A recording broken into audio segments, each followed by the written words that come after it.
Hi everyone! I hope you all had a fantastic lunch. Mandado Tacos is like one of my favorite places to eat tacos in Indianapolis, so that was a real treat. I hope you all felt the same way. My name is Kat Ortiz, and I am with Prevention Insights. My co-presenter here is Catherine Sadler. She is also with Prevention Insights, which is part of Indiana University School of Public Health in Bloomington.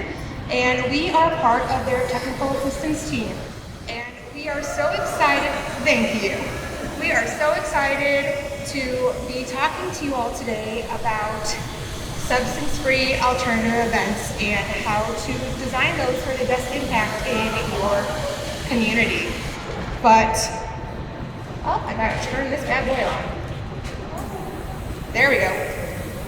I also want to give a shout out to some more co-presenters of ours that will be talking about their substance-free alternative events in their community. We have Ms. Desiree Prater, who is part of the Washington County Family YMCA. We have Sarah Searle and Kaylee Bynum, who are part of Davies Community Hospital. And then we have Rachel Ford David and Jennifer Barberchuk, who are part of Foundations for Youth. Thank you so much for working with us on this presentation. It wouldn't be possible without you all. So quickly going over our goals for this session. From the session, you guys will understand what a substance-free alternative event, or SFAE, is. You'll hear that acronym a lot, so what's one more acronym for your book? We will go over the planning and guidelines for planning the substance-free alternative events, and then you'll be hearing some lessons from the field from our sites. And with that, I'm going to kick it off to Catherine. Hello, good afternoon.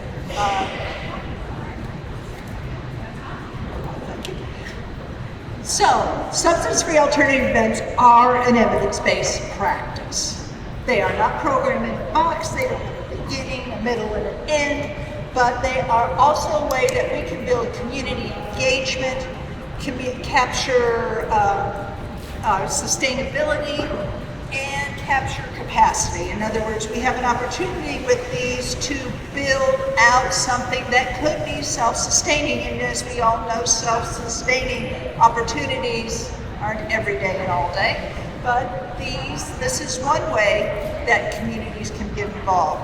Organizations within the county may be able to sponsor an event or adopt an event. For instance, you have a low-hanging fruit, a smaller event that you want to share out with the community. We have one community that does fishing as one of their events, and they have had the lake where the fishing is done, use that as a measure that they have adopted to sharing both the expense and the accolades, the results of it. So it gives it an opportunity to grow and become a permanent part. It is a CSAP core strategy. Alternatives are constructive activities and events encouraging a population to participate in safe and healthy recreation without substance use. These can include family, and they can be target population based, as you will hear later. They're based on determinants, contributing factor, protective factors, the things that lead or deter us from using substances, behaviors. It can also reflect on other behaviors, suicide, isolation, things like that that will come from other means, but eventually end up as a behavior. It is a direct strategy because we are interacting with the population we are serving.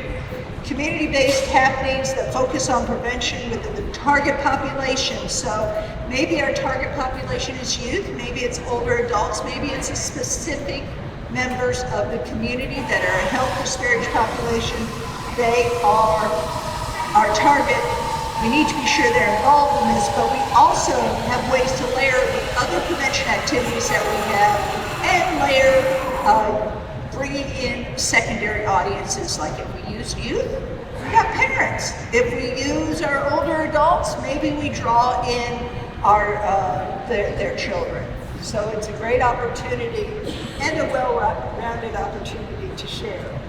So as I said, it must be a target population. We have to include them in what we're going to do. How do we know what this target population wants to do unless we include them in the process? They are planned, they are scheduled, they are planned a year in advance. They are not, oh, we have a little extra money, let's do this. They are not a one and done.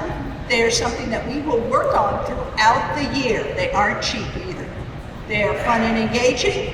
They are an activity. We are not tabling. We are not piggybacking on someone else's events. We are building events for this population so that they understand that the community cares. There's a way to keep from being isolated and a way to have fun, but without substance use. They have to be free. Can't charge for these. That's part of where our costs come in, and that's part of why we use grant funding to be able to do this. They redirect target audience viewpoints. For instance, if you have a target audience that believes everybody's doing marijuana, we have a way of combating that by showing that there are other things to do besides marijuana. They are substance free, as I said, and they are a multi-year activity. It is not 1 year, didn't work, let's go on to something else. They have to build, and you'll hear that from one of our communities. They have to build. They may start small, but we work it and we work it and we work it until it builds until it roars. It may start as a mew, but in the end it'll roar. So substance free. Thank you. They're not, as I stated earlier, a one and done. They are not a passive activity. They are not tabling. Speakers that talk about overcoming addiction, we aren't overcoming something at this point. We are preventing. They aren't tabling. That is an activity, but it is a CMCM activity. It's not part of what you would use as a strategy for prevention. Events with any alcohol, vaping, tobacco presence or availability. County fairs can't be substance-free alternative events if they have an alcohol tent or beer tent. Events cannot be during times when sobriety is expected. So we expect our students to be sober in school. So in-school programming is a different thing. It is not a substance-free alternative event. After-school activities oftentimes are also sponsored by the school, and we anticipate that they should be substance-free.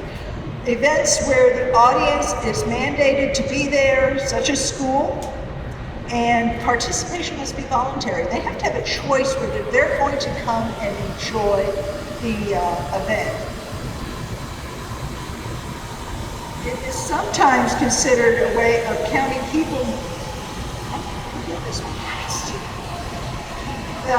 Sometimes, unfortunately, we have to be sure we're not double counting our people, because in most of our grants we have to show where we have increased our prevention activity, but be sure we don't double count it. But however, it can be layered with other items such as in-school programming or our indirect strategies and campaigns.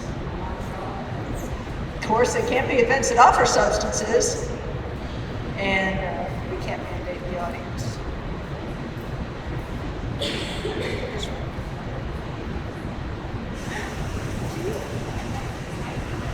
Thanks, Catherine.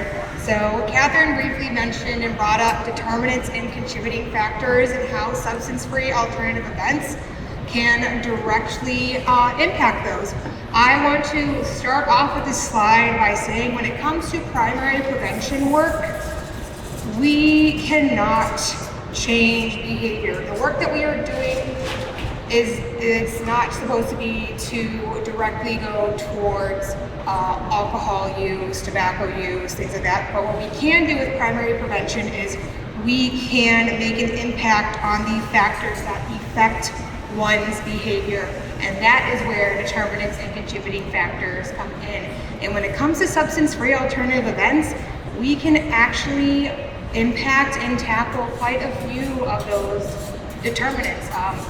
Big one is pro-social involvement, giving individuals the opportunity to become more involved, community attachment, helping individuals become more involved in their community, to get to know one another in their community, meet other community members.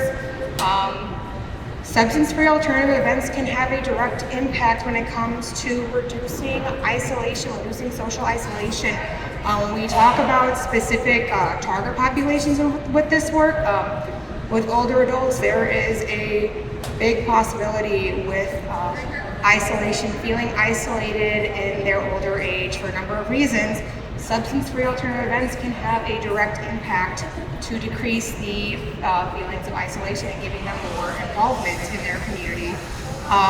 They have a big impact when it comes to positive peer relationships, getting to know their peers more, have just the opportunity to be with their peers.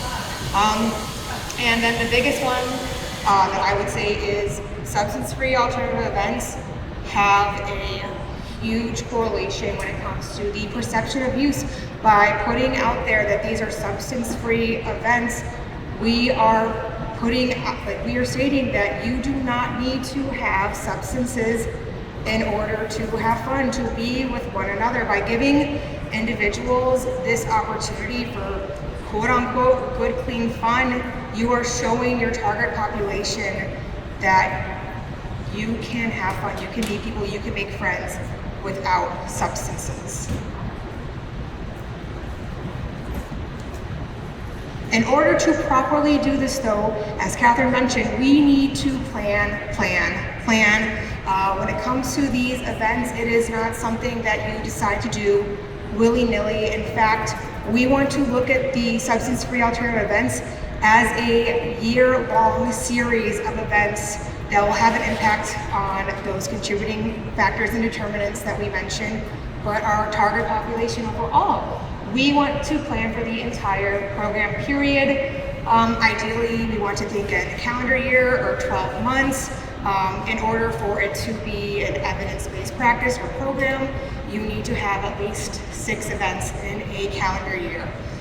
When I think of substance-free alternative events, I think of those domino topping videos. Have any of you seen, like, across on your social media page, like those really long, intricate videos where someone pushes one domino and it turns into like these different little designs, and then it pans out and it's just like this one gorgeous design overall? That's how I view substance-free alternative events. When people are doing those videos, and they're planning, setting up their dominoes, they need to think in such detail about not only what the overall design is going to be, but what each little section is going to be. But what I think is even like the most important, that ties a lot with substance-free alternative events, is how they're going to get from one small section or one event to the next with those dominoes. It's important to look at your series of events as one big picture instead of one event at a time. If you aren't strategic about your events and you're not thinking of those small details, it can have an impact that can be long-lasting. It can not only affect the next event, but the future of the events overall. And with that, I'm going to pass it.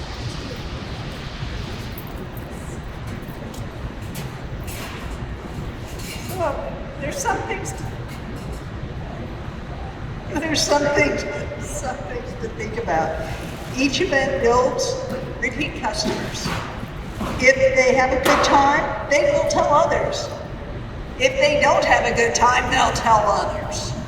And that can affect whether it's successful or not. Events cannot have alcohol, like I've said 2 or 3 times before that. Events cannot be during times of sobriety. I think I've used some of these, but schedule examples. It's one specific day a month. We have to talk about a date and time. We want to be sure that these people can look forward to the event.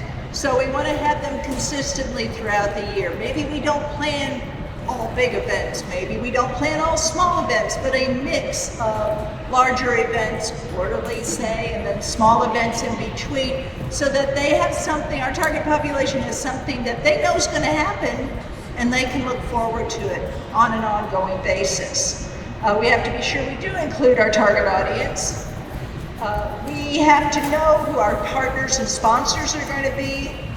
We have to schedule times regularly. We have to participating in community events are not, okay, when we participate in other people's community events, these are not substance-free alternative events.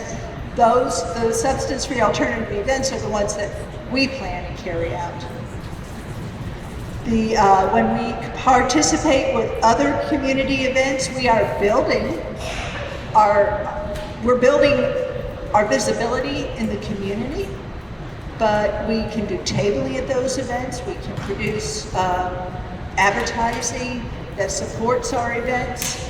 We can even do some sort of indirect campaign toward our events or toward a message we want to give out.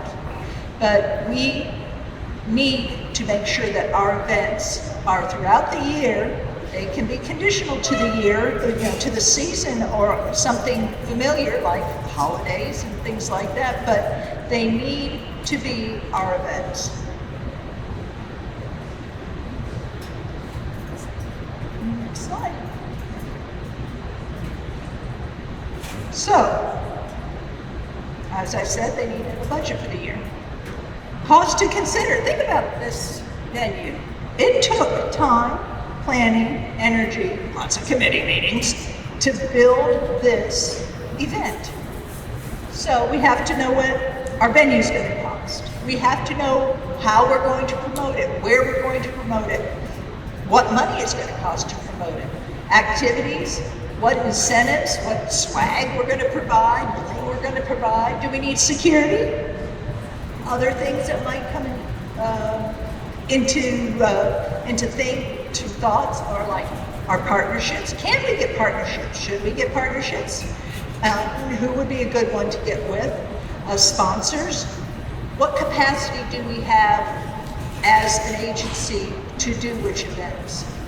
If we don't have the capacity to do a huge, large-scale Indianapolis level event, let's see what capacity we do have at our own level. And is the community ready to accept and embrace what we're going to do?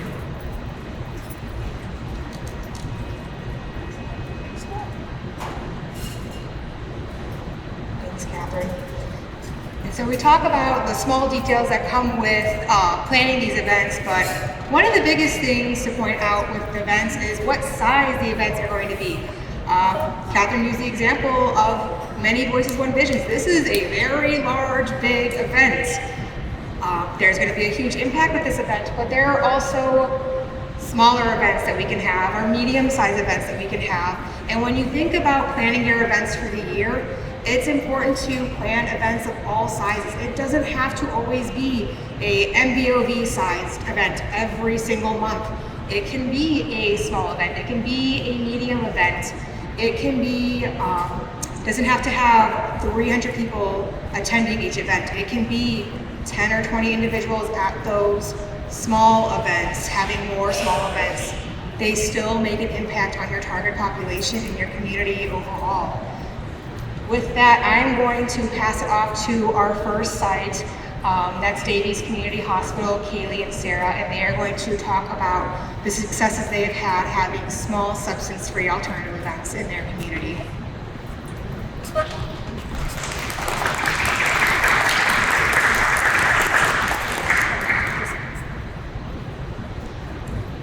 Okay, so I'm going to talk to you about a larger event that we did.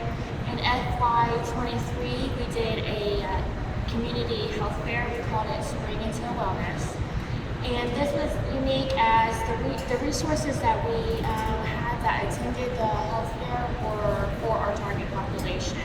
So it was for older adults 50 and above. This event helped us to increase awareness of what our program is. This was our first year that we went out into the community to tell everybody what we were doing. The community health fair provided prevention education It was also a good venue for community members to be able to ask health-related questions. We work at the Davies Community Hospital, and so we had different departments within the hospital that came to the health fair that were able to provide those questions for the aging population. Some community strengths is the opportunity for organizations to receive community feedback. When you're out in the community and members attend a certain program, sometimes you get positive feedback from people and sometimes you get negative feedback, and word spreads. And so having a community health fair gives people in the community the opportunity to be able to talk to them face to face and find out, okay, well, so-and-so said this, but is it true or is it not? We also found a strength that it increased outreach and contribution to the health of underserved populations. Excuse me. It will also perform as a platform to integrate input and support among our community partners. But more importantly, it really helped us to strengthen our relationships with our community partners as well as community members. So Kaylee is going to talk about small events.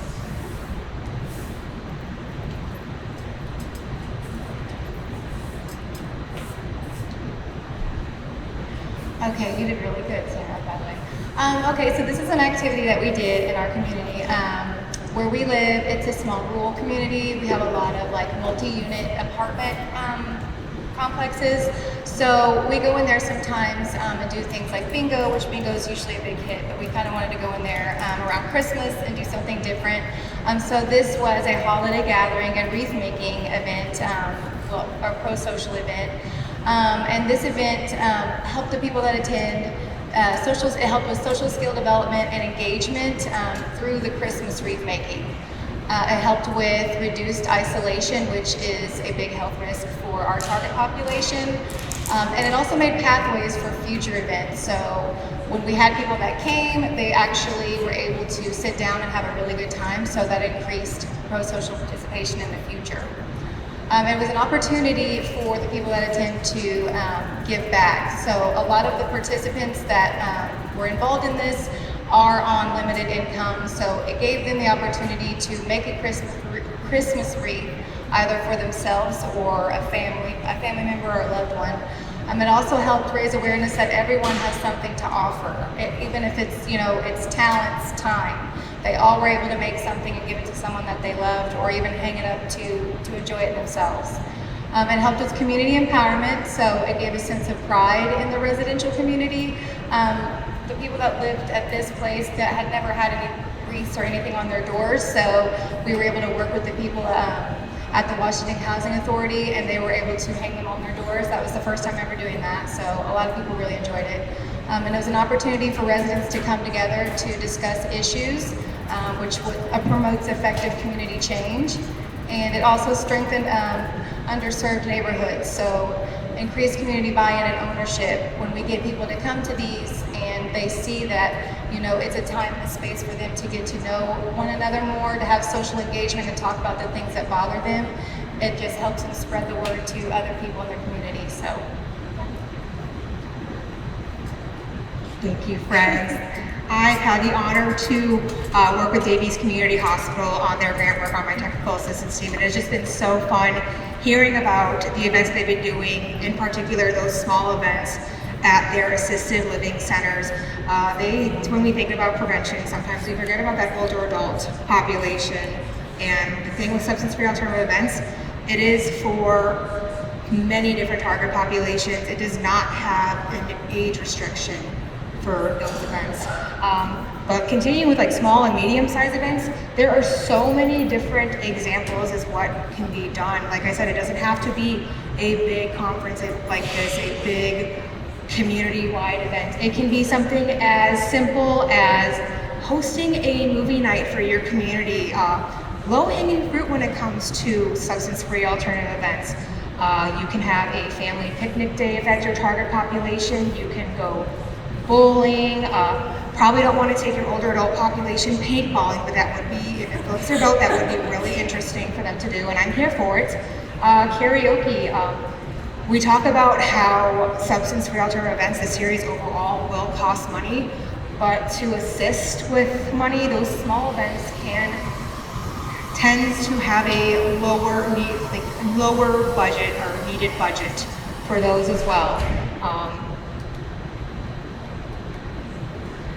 But when it comes to those larger events, you might need a little bit of a bigger budget, like Catherine mentioned earlier. But some examples of larger events is that's where we get to have a little get a little bit more complex when it comes to our planning, but also tend to think really big outside of the box. Some of the examples: line dancing across the ages. It can be for the entire community, not just our older adults, not just our youth. It can be everyone from age 0 to age 152. I don't know where I got that number, but it just popped in my head. I apologize if anyone older than that. And it can be a big carnival for the community, and you can go on excursions. So if you can use costs for transportation from going to the Indianapolis Zoo, if you are from a more rural community, giving individuals the opportunity to do that if there might be a transportation desert, for example. It can even be online events. Something Catherine and I have talked about when it comes to youth is people of younger ages really love Roblox. If you have kids, you've probably heard or mentioned Roblox. We have talked about how cool it would be to have a carnival on the Roblox platform. You can really think outside the box with these. But you could also have a student film festival, a variety or talent show, something where you are getting large community buy-in. It doesn't have to be just your organization planning it. It can be multiple organizations, multiple partners getting involved to plan these events as well. With examples of pro-social events, Catherine is going to go into more detail on those. Okay, so pro-social events can be any size, any shape. However, pro-social involvement refers to events or activities within different settings with the purpose of benefiting others. So it might be making wreaths for other people. It might be going to an animal shelter and helping. But it draws the community that we're trying to reach together.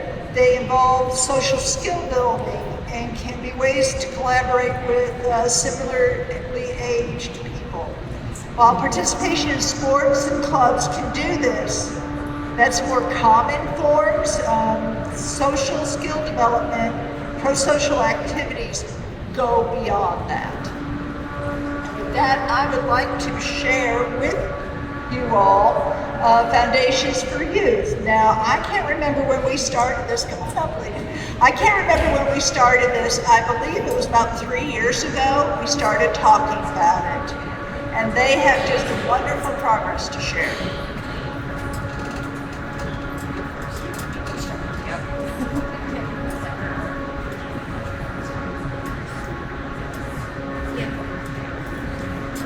Can you guys all hear me in the back? If I don't use a microphone, I have a really, I don't know, I have an aversion to microphones.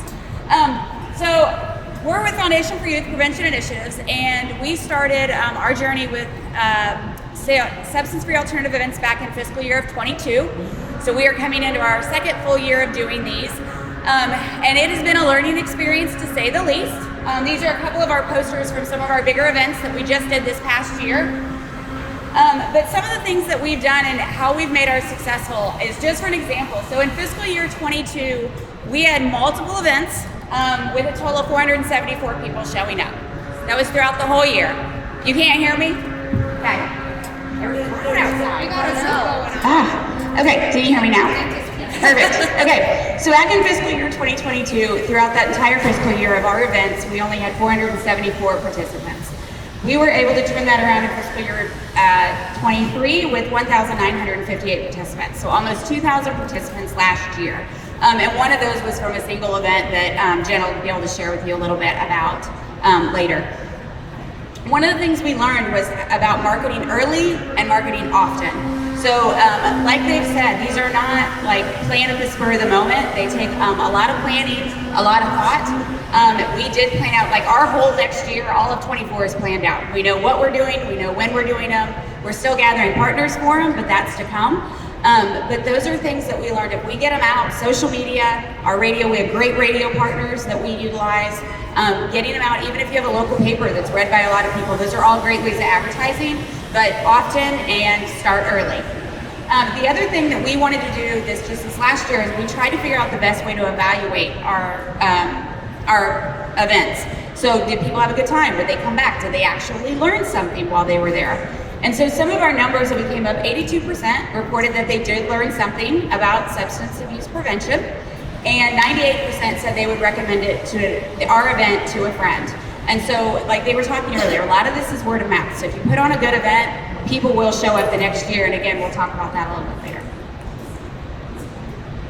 So a big thing to think about when we're working on these substance-free alternative events is our partnerships and how we are working alongside the community to provide these events. If we aren't working alongside our community to build these partnerships, our events are not sustainable. We cannot sustain these events without the benefit of having community partners and strong community partners. Not only do we need to recognize what our partners are doing in their own area of expertise, but also recognize what we are capable of doing alongside them as well. So we had that whole first year, the majority of that year was spent developing partnerships. We did do events. We had smaller outcomes, as you see, with the 474 participants. But the benefit of that was in building those events, we were building those partnerships to be strong enough to handle the next year of events, which led us to our 1,958 participants. It takes some creativity in figuring out which partners to team up with. We have a really good partnership with several organizations and local businesses in our area that already provide pro-social activities for our youth and families. One of those partnerships, that's really loud. One of our partnerships is with our local rock gym. They provide services that are pro-social as far as, I think our media guy might have that under control. But with that partnership, it started off pretty small. With us just teaming up together and providing open gyms where youth and their families could come and climb for free. Now it's come to the point where our rock gym is coming to us to request sponsorship for us, where we can help them build up their events as well, and we get to use their events for our prevention messaging and to get our name out. So with that being said, I will say, as far as substance-free alternative events go, partnerships are imperative, and if you neglect the partnership, the event will not be sustained later on. And as Rachel said, these events are extremely expensive as you progress through them and plan for them. You have to have those community partnerships and be able to rely on others to come alongside you just as much as you're coming alongside them. We also started with we have a few large events every year, and then we have smaller events in between. So like during National Prevention Week, we have our Prevention Palooza for our families and youth. And then we also have,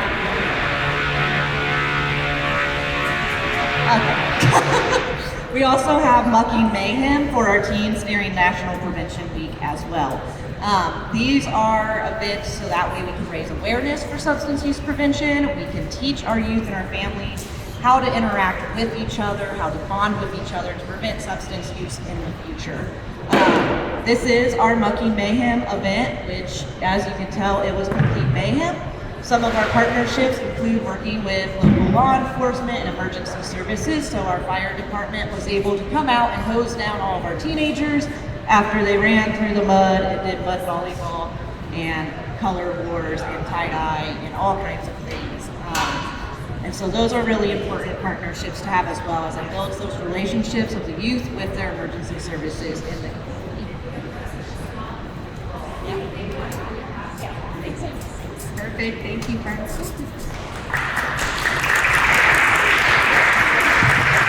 Okay, can y'all hear me? Hopefully we don't have any more of the gelling happening. I don't know, y'all. I felt like I was at the dentist for a second. But Those are really great examples of larger events that you can do with substance-free alternative events, and just really thinking outside of the box, like with the Mucky Mayhem event. Who knew that mud could be so popular for our target populations? You can't hear me? Now? Maybe? It's not like that's out of my character. I'm normally a pretty loud person, but when it comes to planning substance-free alternative events, we talked about cost is a thing to think about. We talked about what type of events, small, medium, large, and how you need to have each size sprinkled throughout the year. But there are even more things to consider when doing that big planning session for your substance-free alternative event series. You want to think about how you're going to promote these events. Think about your target population. If I am targeting older adults, I might not want to have all of my events promoted on social media. I might need to think of some other outlets. Think about the different types of swag or incentives you're going to have at these events. Big thing with prevention and our programming, we want to think about how we're going to evaluate the effectiveness of these events. If we make sure to evaluate things to bring on to the next year for the events. And overall, I think we've emphasized this a lot. Substance-free alternative events are not an afterthought. It is not something that you do if you have some leftover grant money or development money in your foundation. They need to be planned meticulously.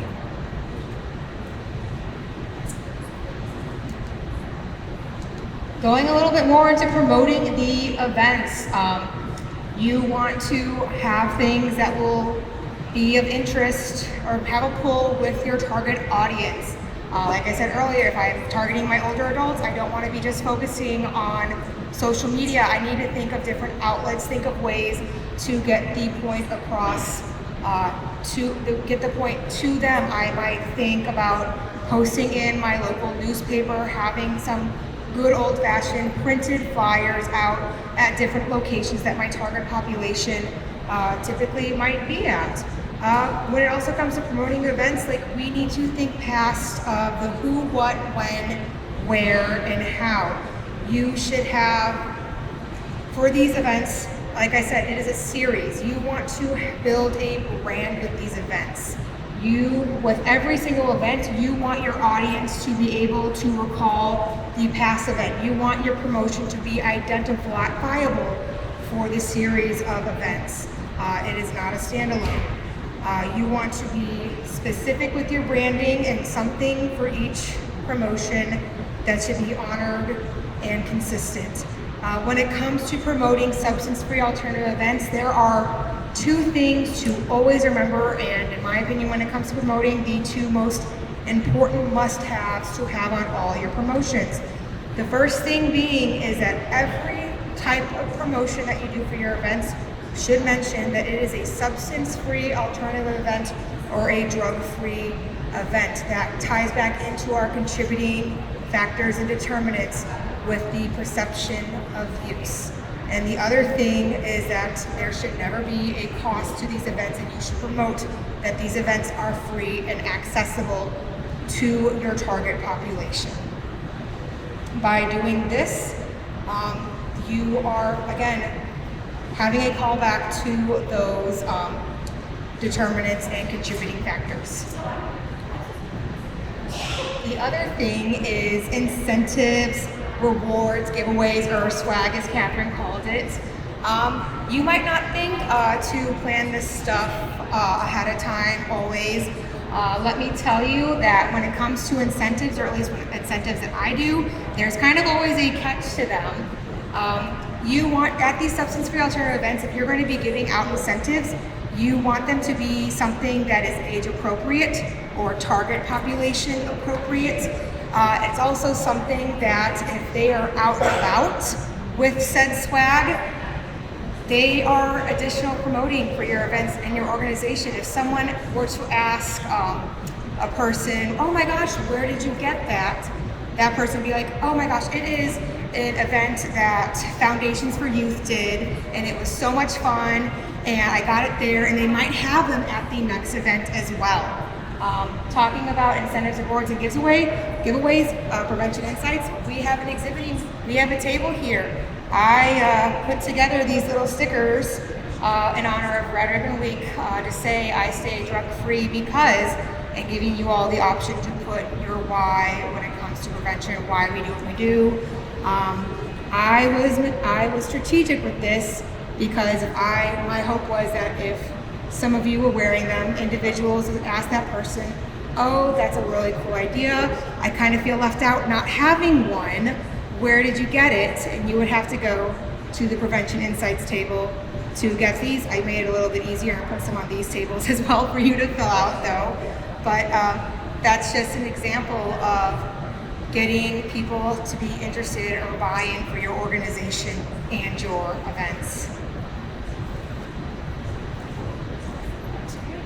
And the favorite topic, evaluating. Yeah. Okay. Thank you. Somebody in the audience. If we don't evaluate whether it's effective or not, in its essence, we are throwing money down the drain. Because we can't say to our community partners and we can't say to our funders, hey, we made a difference by doing this. Yes, if we grow the number of people that participate, that helps. If people are telling people, that helps. There are a lot of ways to evaluate, but evaluating effectiveness is unique for this type of strategy. It is not programmed in a box where it comes with a pre-survey and a post-survey and you just ask the kids the same questions and we see if there is a change in their knowledge or attitude. This has to be more, would you invite someone else? You know, what did you like about it? What should we change about it? This is showing that they are participating and what they participated in.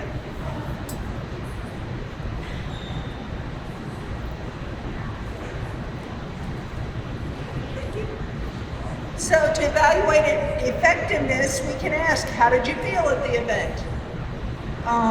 What did they think of the event? How did they hear about the event? Would they participate in another one? What was the best part of the event?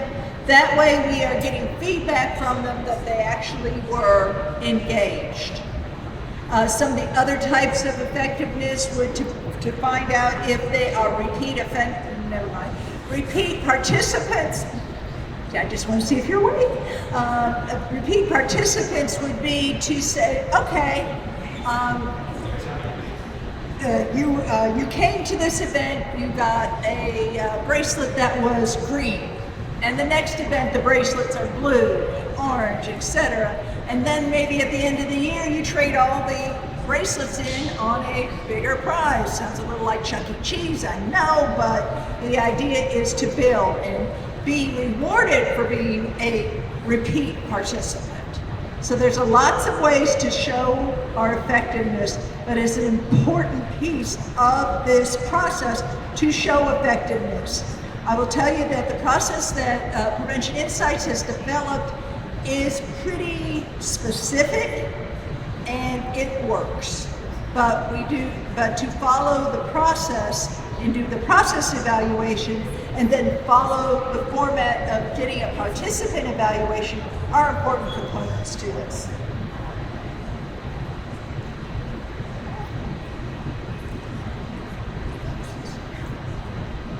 And as we have said again and again, it's not an afterthought. It can't be, gee, I have $500, let me throw something together. It can't be leftover funds. It's expensive to do this. It is not $15, $10, $2 a head. It is in the hundreds. Yes, you may grow it to where it costs less per participant in the future, but in the beginning, it's going to be an expensive process. So we have to invest our time, our energy, our partnerships, our community in making sure this works from year to year. Must be coordinated and important to have community buy-in, which I think we have made ultimately notable.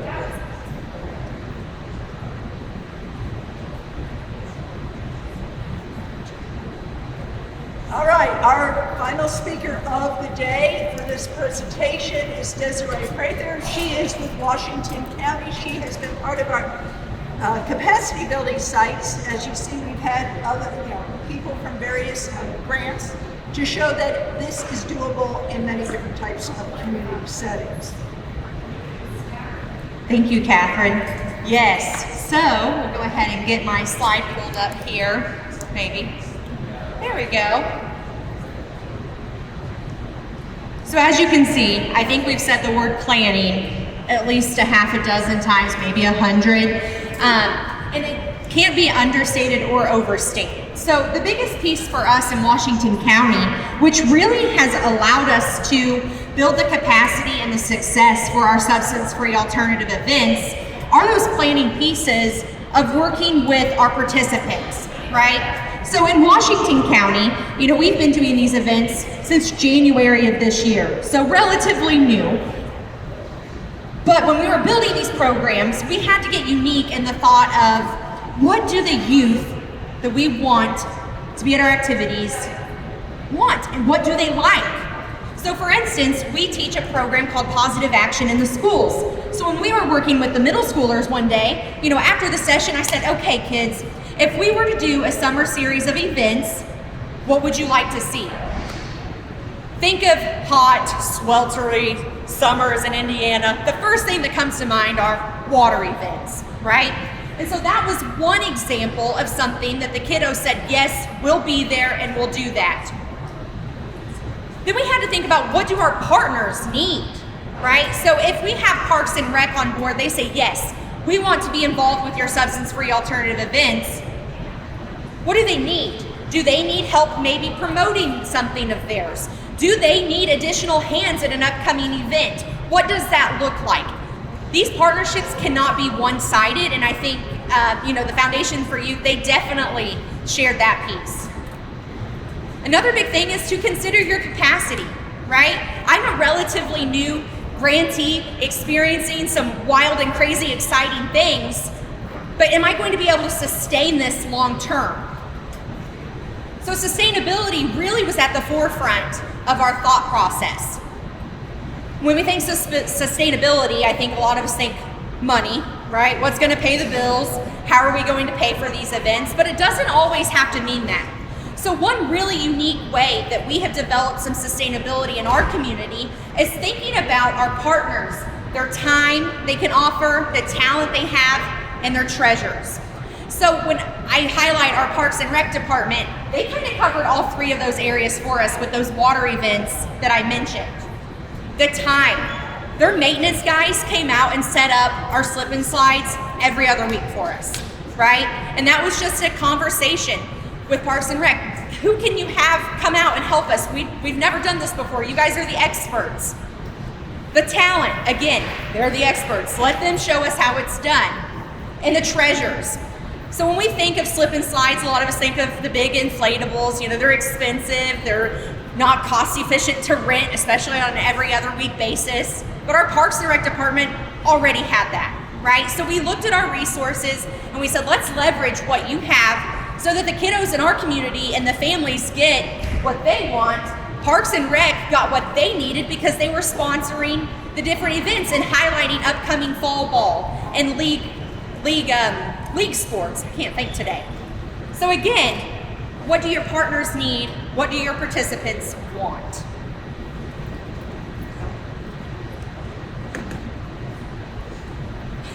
We've got like a three-stepper here and not my greatest. So again, some of the really great successes we've had just in the last 10 months are developing our community buy-in. So our city council really recognized the fact that we needed pro-social opportunities for our youth. So I went to a city council meeting. I kind of pleaded my case. And I said, these kids are really interested in doing some things this summer. We don't have a city pool. We don't have a movie theater. We don't have a bowling alley. We're real small, rural southern Indiana. City council was like, you know what, you're right. So they allowed us some additional funds to support not just one monthly event, but we were having, again, bi-weekly events. So that was a wonderful win for us.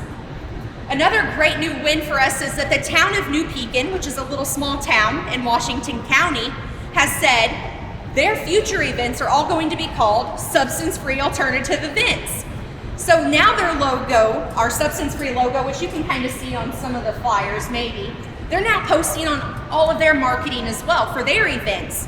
And while, you know, it's important that they're our events, we are sitting down and being strategic and saying, okay, so you're gonna do a movie night, so that means next month, maybe we should do a family paint night, because it wouldn't make sense for us both to be doing the movie nights, supporting the substance-free alternative messaging. So again, they're part of our direct conversation and our direct planning. It's not that Pekin is planning their own events and throwing a label on it. They're part of that strategic conversation and that framework. And then of course, a really unique thing is that Washington County by geographic is like the 7th largest county in the state. And so for instance, for folks to come to our big city, Salem, in the outer lying part of Hardinsburg, it's a 30-minute trip one way. And when we think about transportation issues, that makes it really, really difficult to get the participants to your events. So take the events to them. How did I do that? By building unique partnerships with champions in those outer line parts of the county. So for instance, in that little town of Hardinsburg, the senior center is like, you know what, you want to come out and do events here? That would be lovely. We need something to do here. The Hardinsburg ballpark, you know, we had a movie night there. The little town of Campbellsburg, we have all of the little burgs in Washington County. Again, they have a little betterment group that's working on kind of building this infrastructure of giving opportunities for their families. Again, finding those key partners that are the doers and the shakers and the movers in those parts of your county, of your demographic, whatever that looks like, will be transformational. Why? Because they have friends in that part of the county, and they can say, I'm going to invite these 5 families, those 5 families are going to invite another 5 families, which I think really shows our growth. You know, our first event in January, we had 49 attendees at a family paint night. Just earlier, let's see, it would have been the weekend before last, we had a trunk or treat, in partnership with the town of New Pekin, and we had 369 youth alone. We didn't count their parents because there were far too many. So again, you can see that through that dedication, through finding those unique partners, thinking about the strategic implementations, you will see growth, right? And that growth is important. But again, we're finding the partners that are allowing us to sustain this work. If I were to disappear, if funding were to disappear, we can say that the town of New Pekin is going to continue these events. Hopefully Campbellsburg will do the same. So, and finally, as part of this, you know, we've inspired some of our neighboring counties. So I don't know if I see any Lawrence County folks out there or not, but if I, woohoo, they have decided to adopt this strategy this year. So we're looking at opportunities to kind of take a regional approach with these substance-free alternative events and working together to plan a scavenger hunt at one of our local state parks so that families from Lawrence County can now intermingle with folks from Washington County. And again, just really broadening that prevention family and framework altogether. So thank you.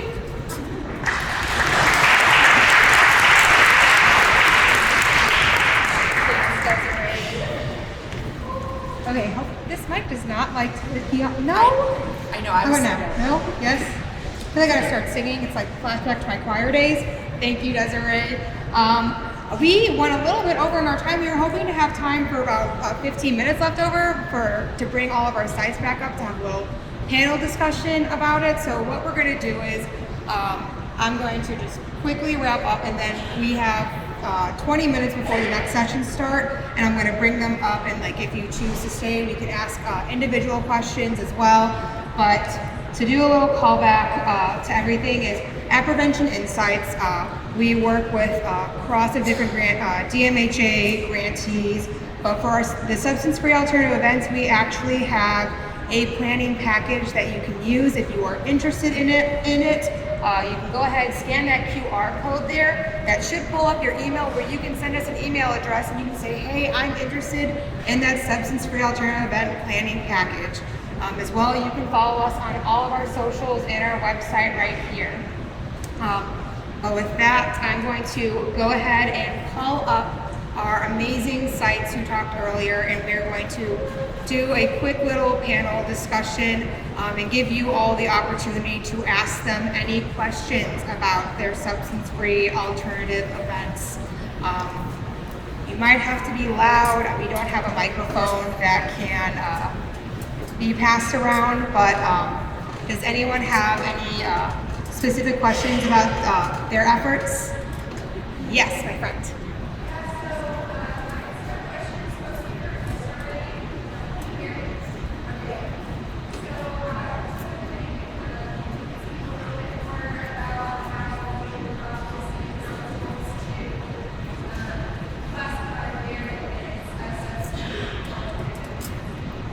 Okay, so are you referring to like the town of New Pekin? Because city councils, they really don't dabble in that. But yes, the town of New Pekin, it really started kind of out of an interest of mine. And I reached out directly to their town manager and said, hey, I see that you guys are doing these events. Have you considered calling them substance-free alternative events? And would you be willing to sit down to a meeting and we can discuss this, in this growing partnership? So really it was just directly finding out who that key champion was in that particular town and sitting down and just building that relationship.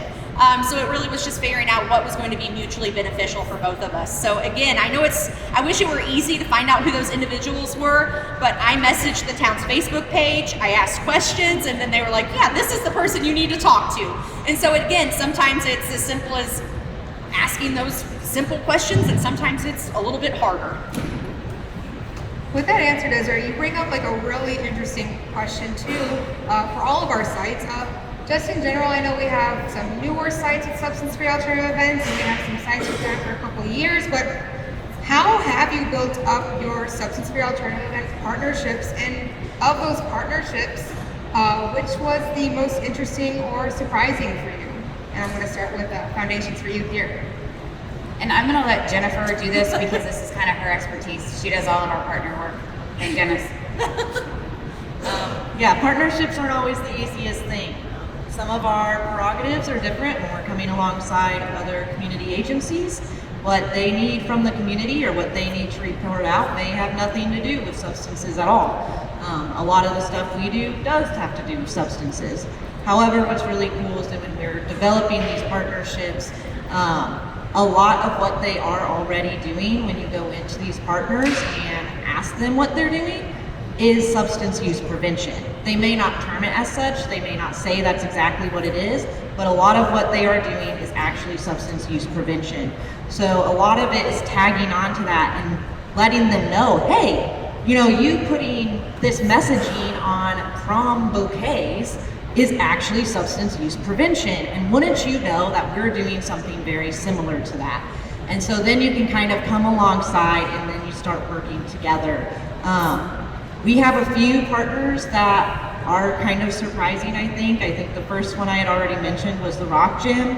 That was pretty surprising to know that we had local businesses that truly wanted to be participating in community events and participating and supporting their community.